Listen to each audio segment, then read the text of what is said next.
This clip is from a recent episode Ken and I just did. You can find the full episode right here. And if you'd like to download the study guides and the notes to follow along, I made them into downloadable PDFs and they're in the description box below. Make sure to like, subscribe, and comment below. Let us know what you think. Enjoy. All right, go with me to Matthew chapter 5. Here's a good one. People say, oh, this breaker fella, and this is the thing that people say bad about me. He doesn't know what he's talking about. Why he talks about Paul, and he doesn't even follow Jesus. Yeah, I do. I follow Jesus Christ, but I rightly divide the Bible. And Jesus said he revealed to Paul what's for us today. So if I follow Paul, then aren't I following Jesus? Yes. So that's how I follow Jesus, because that's what the Bible teaches. But they don't believe in Paul. They'd rather go to the Gospels, Matthew, Mark, Luke, and John, instead of Paul's Gospel. And that's why they're lost. And it's sad. But if you look at their life and their teachings and their doctrine, they don't even follow Jesus and what he says in Matthew, Mark, Luke, and John. Because Jesus says some very strong things. Let's go to Matthew chapter 5 and look at verse 30. Jesus says, and if thy right hand offend thee, cut it off, and cast it from thee, for it is profitable for thee that one of thy members should perish, and not that thy whole body should be cast into hell. Jesus said, hey, pluck your own right eye out. Verse 29. And then verse 30, cut off your right hand. I've yet to meet a Christian who plucked his own right eyeball out and cut off his own right hand. You got a problem with pornography, do you? Do you, in secret, sit around and do bad things with your hand while you look at pornography? Okay, why haven't you followed Jesus, huh? Why haven't you, cut it off?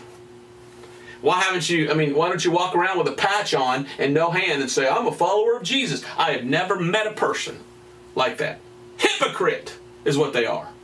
You tell me, don't follow Paul, follow Jesus, and you're not even following Jesus? That's what Jesus said to do. Thank God we're not under that. We're over here. If you rightly divide, you can't help but see that and say, oh, well, what was that about? Well, that's him talking to Jews. And that's probably something they might have to do over here. What, just out of curiosity, what happens if a person takes the mark of the beast in their right hand? Would God still allow them into the kingdom when he comes back if they're still alive, if they cut off their right hand? I don't know, just a question. But anyway, let's go to another one. You see the problem you get in if you omit Paul and you just go back to the message of Jesus, which is still Old Testament? Because Jesus is teaching most of this before he's even died. And that's why if you read the Bible, you say, oh, well, that was the Jews about the kingdom. Now I know we're under Paul's ministry, so this is salvation through Paul, trusting in what he did. I don't have to do those things to get to heaven. I trust in what Jesus did, and when I trust in what he did, then I go to heaven. Again, he's right in the idea that this is before Jesus' death, burial, and resurrection. This was primarily to Jews. He's right in that. But the Jews of the day would have understood this sort of hyperbole. The Jews of the day would have understood this. In my question for Brother Breaker, I'll kick it back over to him and ask the question, does he think that Jesus is saying that in the kingdom in the 1,000-year reign, because he thinks that's what this is for, does he think Jesus is saying that if people have a problem with lust, that they are expected to pluck out their eye and cut off their hand?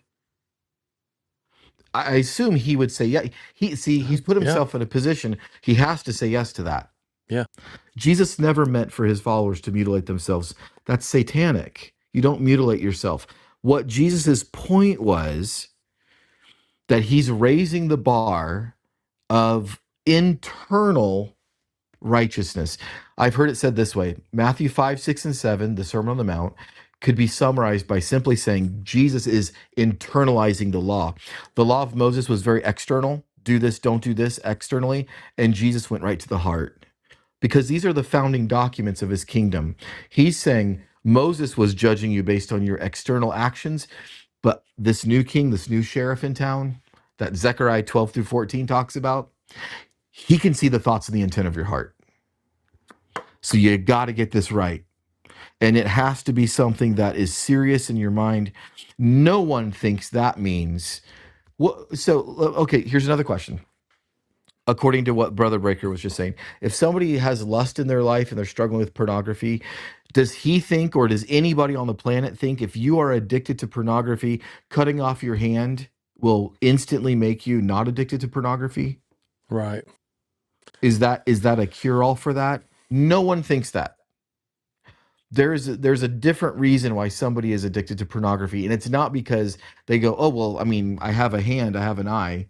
No, there's some other thing that's causing that, and that's Jesus' whole point, is to get to the root of the problem. Mm-hmm. No one takes this literally, and I don't think he does either. If he were here and I could ask him, do you believe this hermeneutically, the interpretation of this, Jesus wants in the kingdom for people to cut off their right hand and plug out their eye? Man, I think he might believe that, Ken. You really think so? I think so, because I believe he's a committed dispensationalist, and because of the Wow. literal take on things, and because of the belief that Jesus was in the old covenant, and I could be wrong. I hope I'm Well, wrong, but I if think he believes that.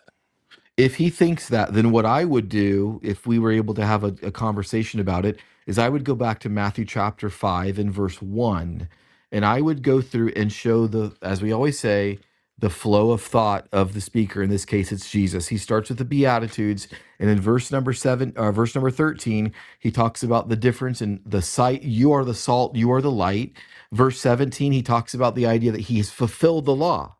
Then he gives examples of this fulfillment. You've heard it said, but I say to you. Murder starts in 21. He gets to adultery in 27. Marriage is in verse 31. Forbidding oaths now, this is new in verse 33. Loving your neighbor, verses 38. Going the extra mile, loving your enemies, 43. He's talking about the internal parts of the law, or the external parts of the law now being internalized with all of these different facets. So you mean to tell me, for adultery in the heart, you got to lop off your hand and pluck your eye out? What he's doing is he's starting from inside out. That's the point here. And that's what Jesus is trying to get the reader to see. Matthew chapter 6, take heed that you do not do charitable deeds before men to be seen by them. Otherwise, you have no reward from your Father in heaven.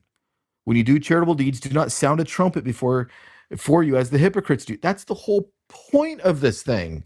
In other words, what Jesus is saying is, you've been able to trick people before. No more. I can see your heart.